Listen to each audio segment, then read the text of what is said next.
به نام خدا سلام عرض می‌کنم خدمت همه دوستان عزیز، همراهان گرامی کانال شهر خورشید و عزیزانی که صدای منو در پلتفرم‌های دیگه میشنون. میلاد رضایی هستم و خوشحالم که با یک تحلیل دیگه در خدمت شما عزیزان هستم. زنده باشید. بسم الله الرحمن الرحیم. سلام عرض ادب و احترام دارم خدمت شما عزیزان، اساتید گرامی‌قدر در جلسه و همه عزیزانی که صدای منو میشنون. خدمتتون عرض کنم که موضوعی که اعلام کردید کاملا درسته. یعنی امروز دیگه کار به جایی رسیده که سطح تقابل ایران به سطح تقابل مستقیم با آمریکا داره روز به روز نزدیکتر میشه. یه طرف ما ایران رو داریم، متحدانش داریم در جبهه محور مقاومت و بعد از اون متحدان ایران در محور شرق هستن. طرف مقابل هم هست آمریکا هست که میخواد زودتر تکلیف ایران رو روشن کنه به خیال خودش و بره سراغ چین و حالا روسیه. تو این اتفاقاتی که چند ماه گذشته افتاده دوستان اگر دقت داشته باشن، خصوصا بعد از پایان جنگ، ما همون جنگ هم شاملش میشه البته دیگه، ما شاهد یک روند نزولی واسه آمریکا بودیم. علنا هر چیزی که ترامپ نقشه‌اش رو ریخته بود و میخواست به دست بیاره که یکی از اونها تسلیم شدن ایران بود، همش شکست خورد. یعنی برنامه‌شون به هم ریخت. سطح پاسخ ایران انقدر قوی بود که حالا خودشون دارن اعتراف میکنن. نتانیاهو برگشته به ترامپ گفته ما باید با سلاح هسته‌ای به ایران حمله کنیم، یعنی چاره جزی نداریم. یعنی هیچ نوع پایان جنگی رو برای خودشون متصور نبودن. یا اینکه آمریکا باید حمله کنه به ایران از طرف اونور، یا نتانیاهو مثلا به قول خودش سلاح هسته‌ای برداره دو جا رو بزنه که ایران رو مجبور کنه مثلا به آتش بس. اینا هم تو ذهن خیال خودشون بود. یعنی فکر میکردن با این سیستم ایران رو میتونن کنترل کنن. بعد از اونم اتفاقاتی که افتاد، ما مکانیزم ماشه داشتیم، قبل‌ترش برنامه غربگراها داشتیم، میخواستن یک کودتای داخلی راه بندازن. اول زمان جنگ شکست خورد، مردم اهمیتی ندادن. بعدش اینها اومدن از تمام نیروهای سیاسی و نیروهای اجرایی که در حاکمیت داشتن، بازاری، نمیدونم هر کسی که به یک جایی وصل بود، خانواده‌اش میتونست کسی تحت فشار بذاره و اینها دستشون زیر سنگ سفارتخانه‌های غربی بود، آژانس‌های اطلاعاتی بود، همه رو به کار گرفتن.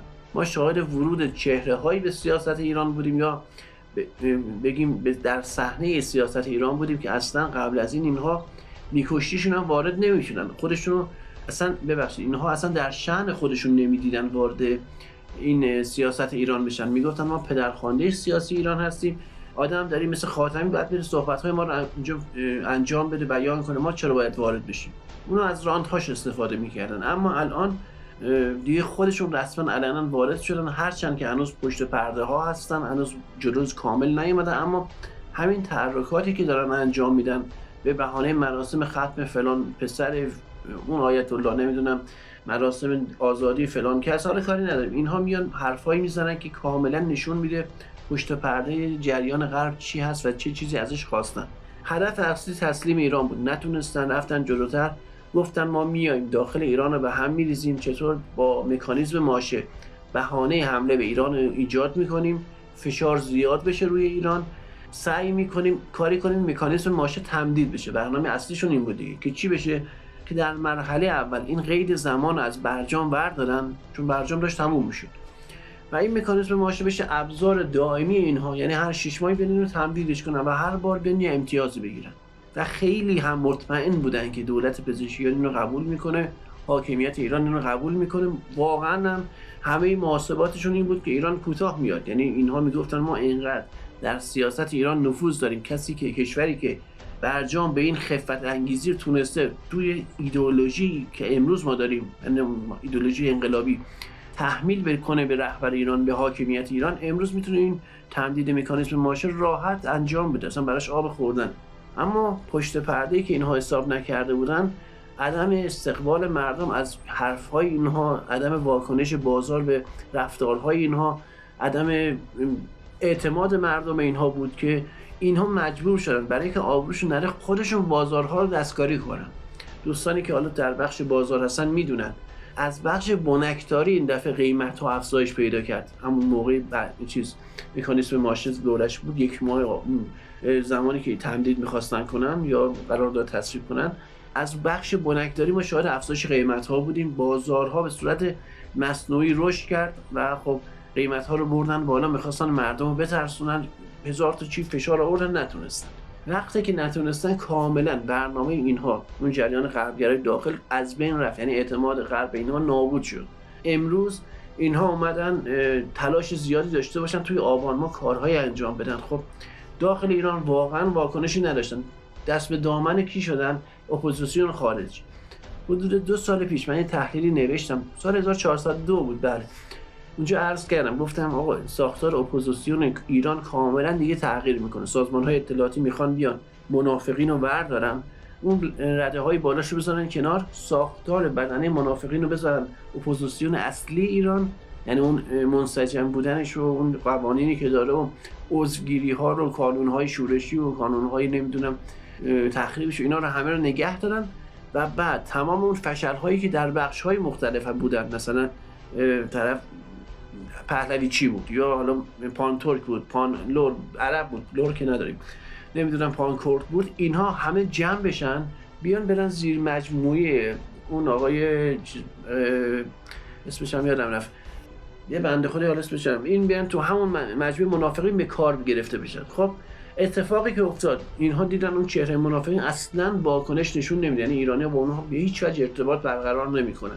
رفتن پهلوی بچه محمد رضا شاه رو براشون آوردن، رضا پهلوی دوم میشه دیگه، اینو کردن رهبر اپوزیسیون در زمان جنگ. این اومد وسط خرابکاری اصلی انجام داد، یعنی با حمایت مستقیم از اسرائیل کاری کرد که یه تیر خلاص به مغز خودش زد.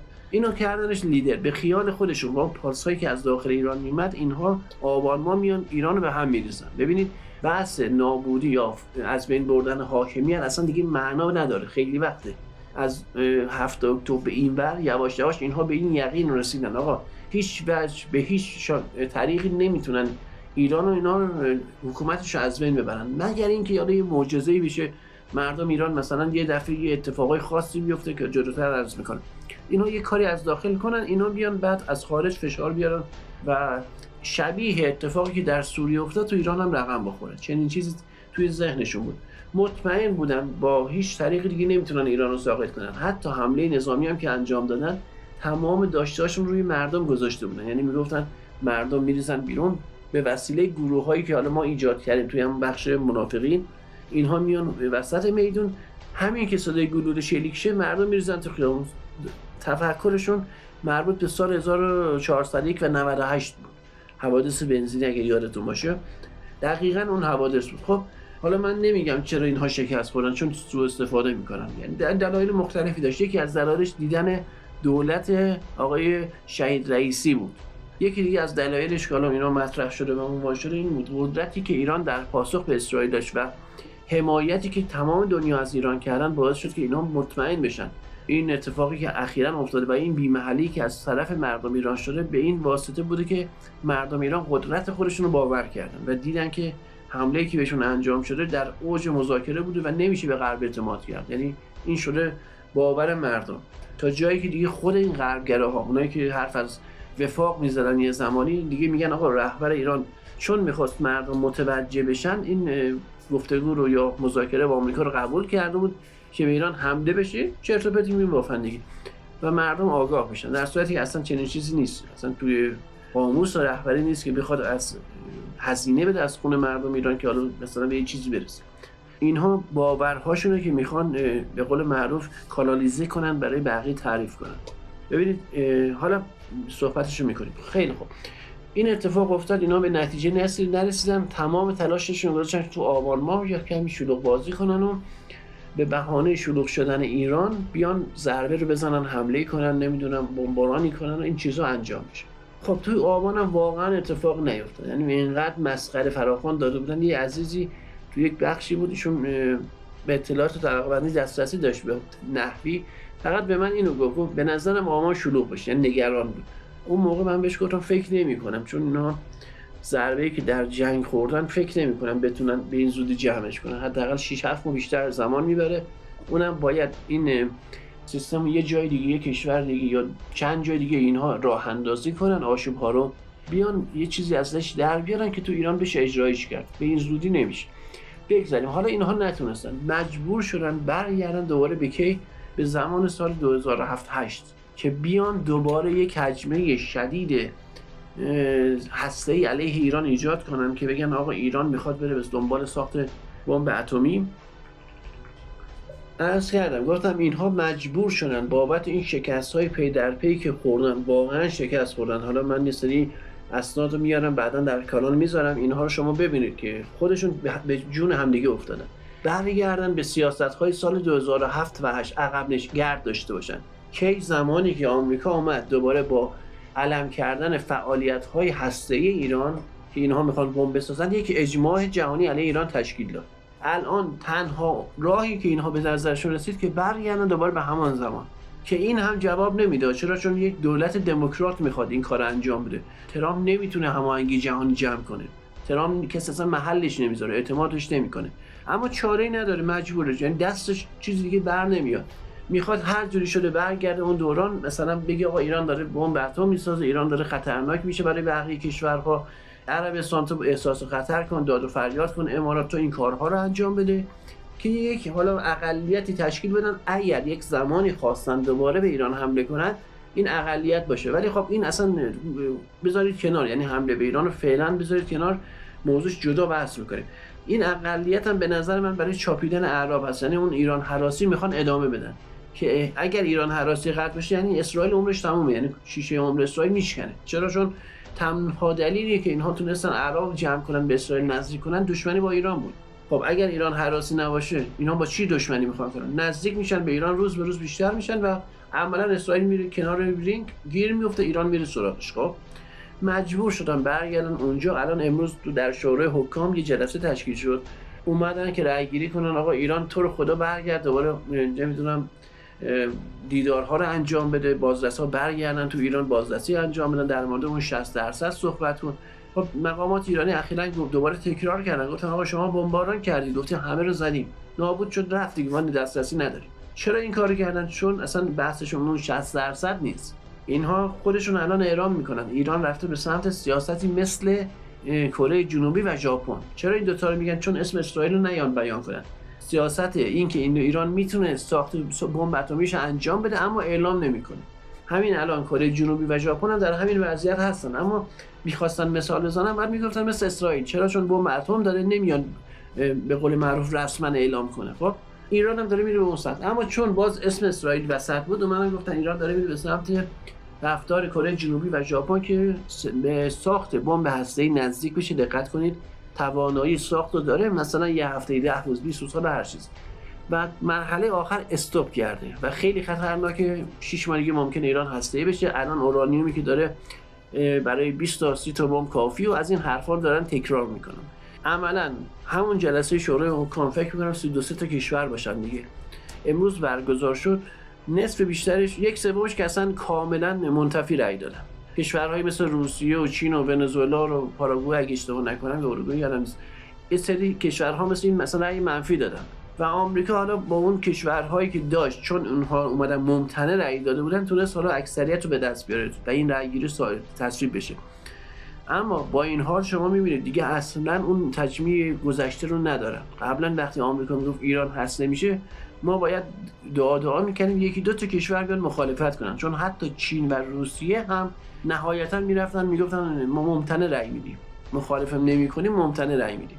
یعنی تا این حد بود وضعیت علیه ایران. اون حجمه‌ای که سال 2007 بود، یه نماینده مجلس، نماینده ششم مجلس، این بلا رو سر کشور آورد، رفت توی مجلس کربی اونجا نشسته بود، این رفت شروع کرد صحبت کردن، فیلم نشست. الان هم تو غرب یعنی پناهنده شده اونوره، این حرفو زد، این بلاها رو به سر ما آورد. بعدش اینها رفتن همون اتفاقات 2007 رو رقم زدن. به هر حال اینو خواستم عرض کنم، رسیدن به این جایی که الان باید برگردن، دوباره مجبور هستن سال 2007 و برنامه جدید رو آغاز کنن، یعنی عقب نشینی کامل.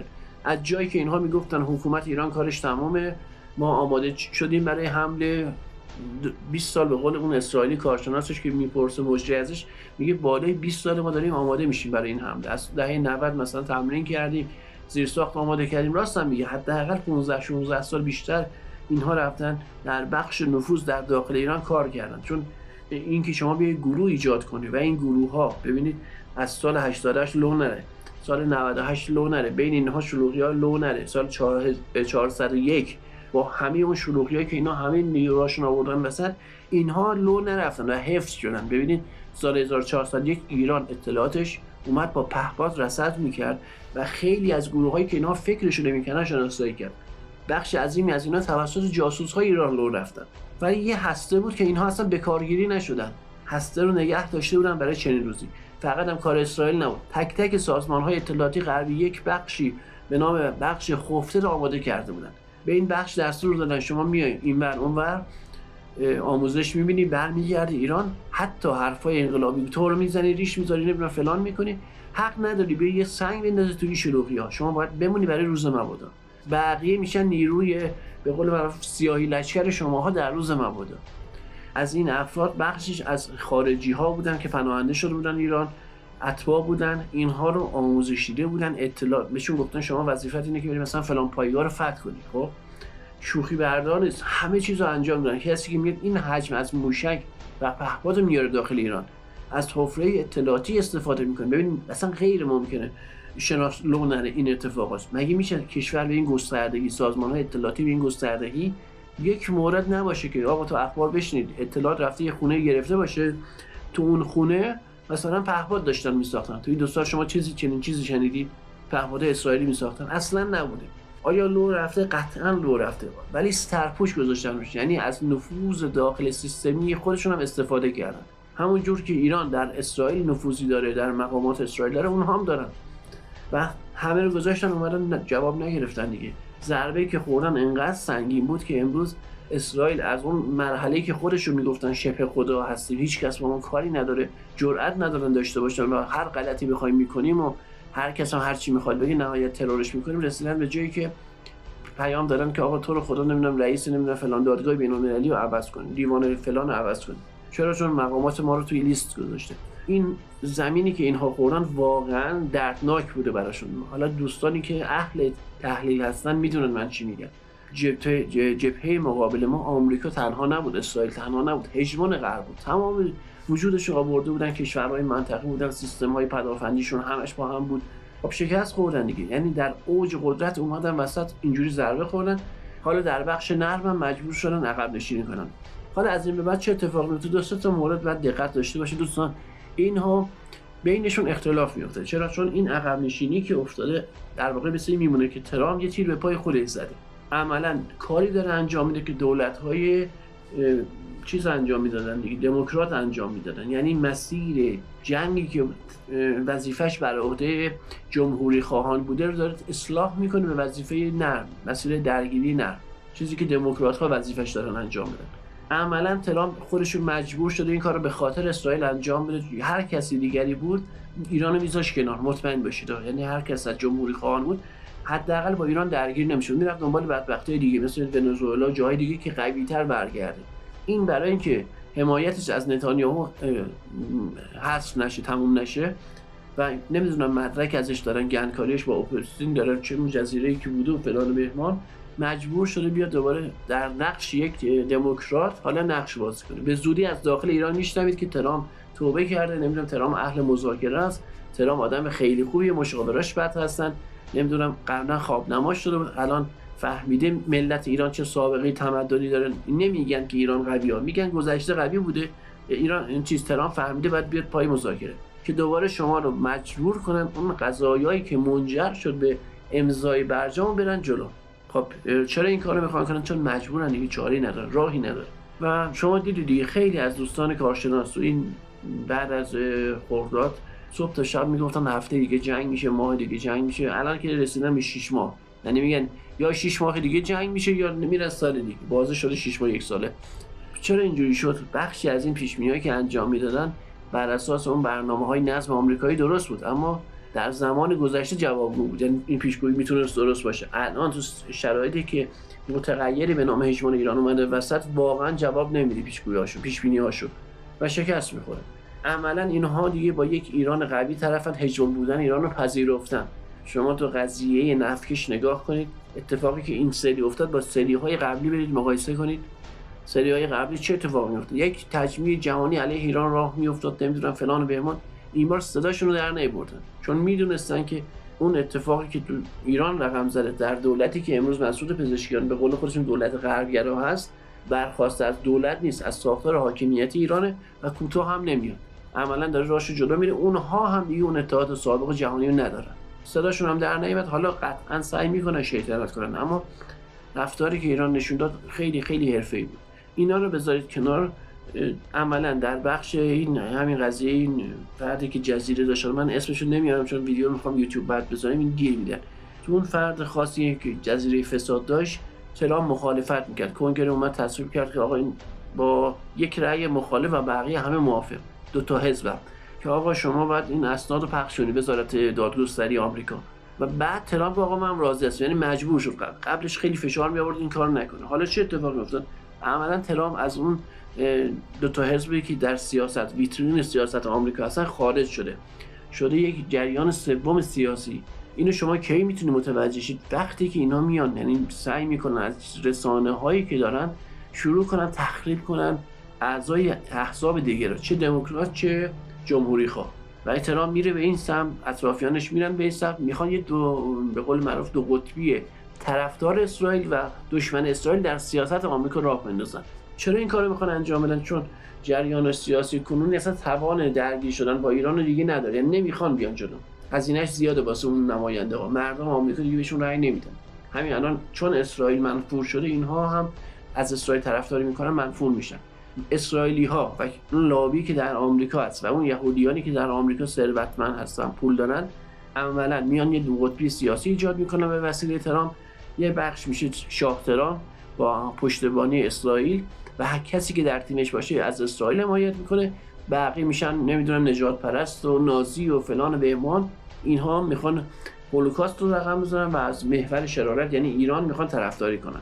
اینو تو رسانه‌ها شروع میکنن تزریق کردن، به مرور سراغ تک تک اون سیاسیون آمریکا میرن و یک جنگ داخلی در بخش سیاست داخلی آمریکا احتمالاً اینا میرن به اون سمت، درگیری سیاسی میشه، اسناد هم دیگه رو لو میدن، مدارک هم دیگه افشا میکنن. یه حالا فیلمی در میاد.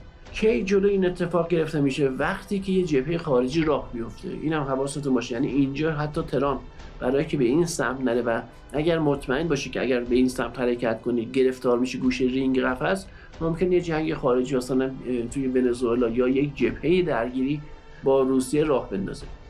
اما شما این ضعفی که برای ترامپ ایجاد شد، ببینید فقط جبهه ایران نبوده، در بخش ونزوئلا این کوتاه اومد، مجبور شد بگه آقا ما حکومت این آقا رو قبول داریم، مادرو رو باید بمونه، حالا رفتاراش اصلاح میکنه ان شاءالله.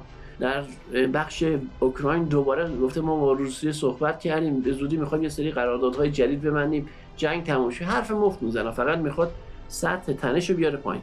در سطح چین هم گفته آقا جنگی تعریف معنا نداره و ما میخوایم این جنگ به سمت یک گفتگو حرکت کنه. یعنی در تمام جبهه‌ها کوتاه اومد. ضربه‌ای که اینها در جنگ ایران خوردن با تمام روند حرکتی دولت آمریکا رو عوض کرد.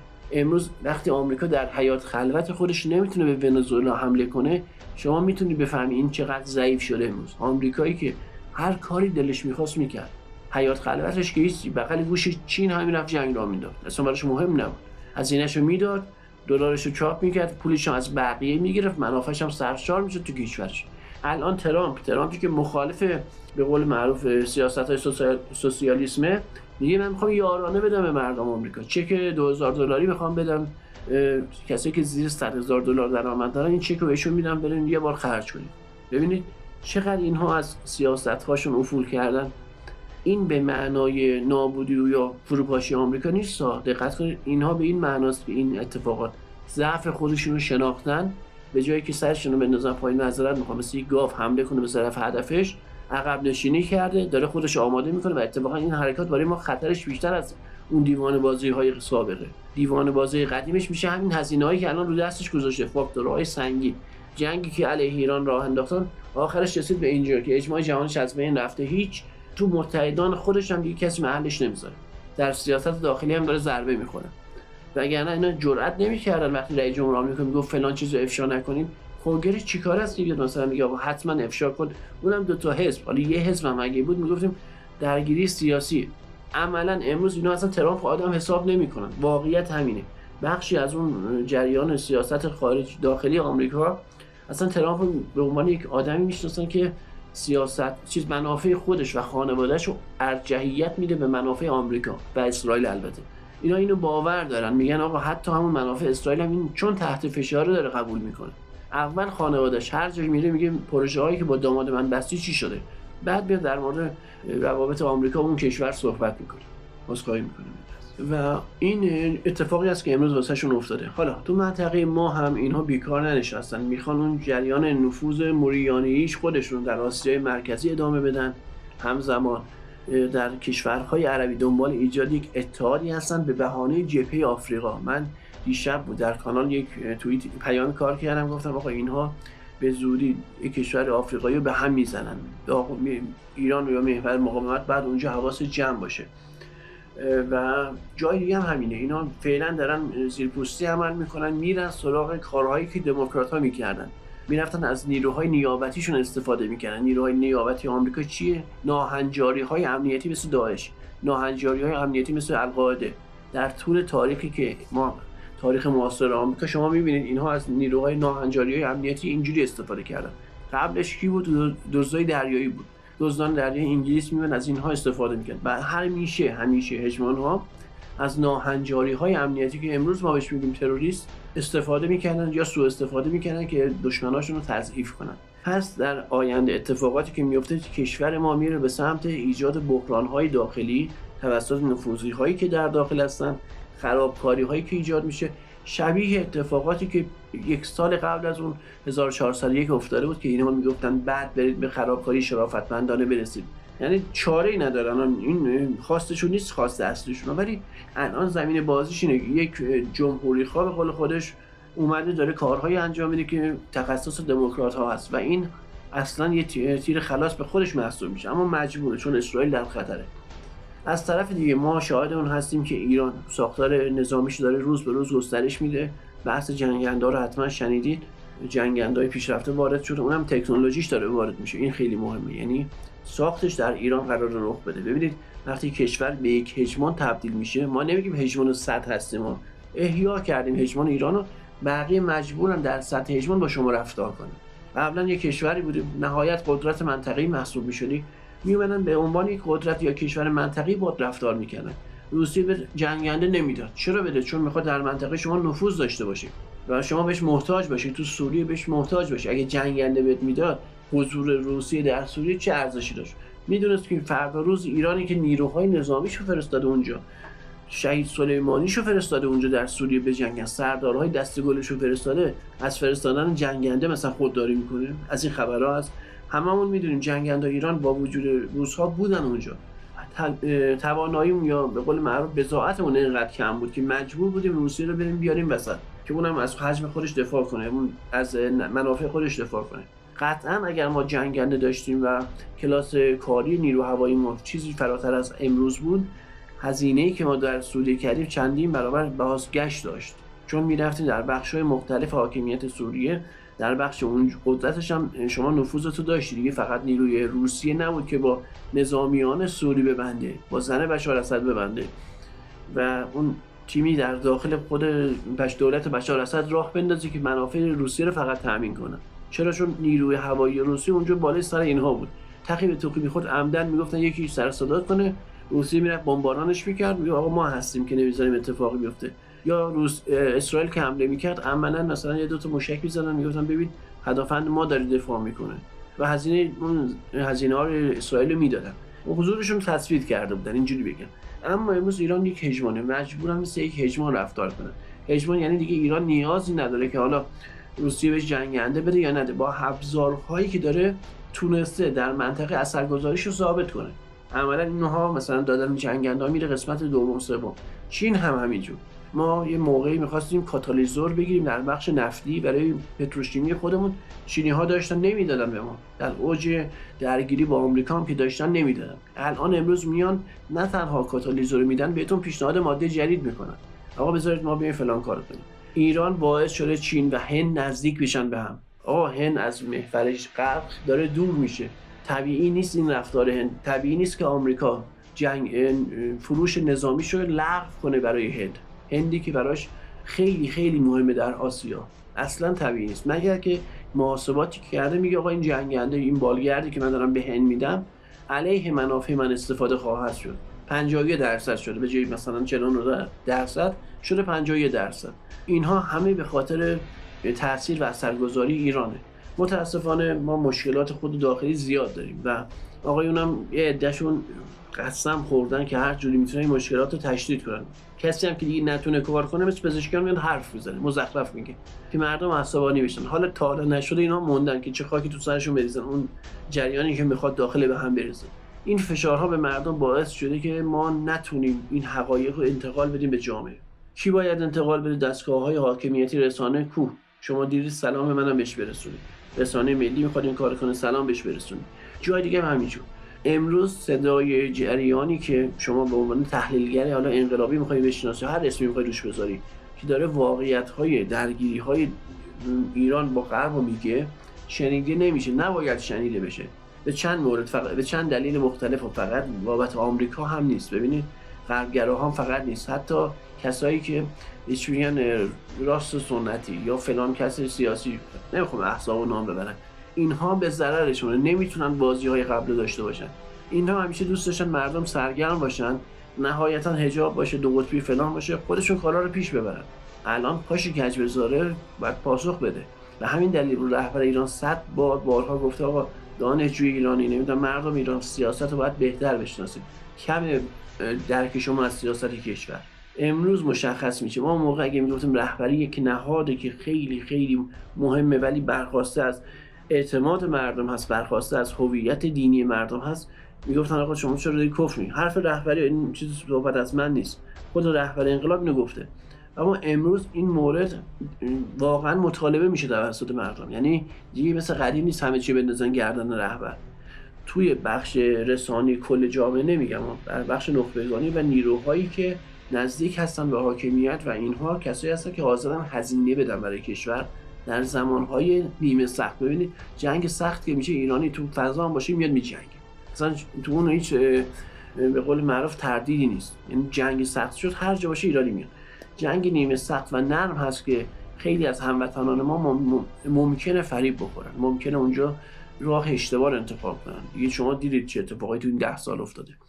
خب بیشتر از این وقت عزیزان رو نمیگیرم. اگر سوالی دارید بپرسید، در خدمتتون هستم.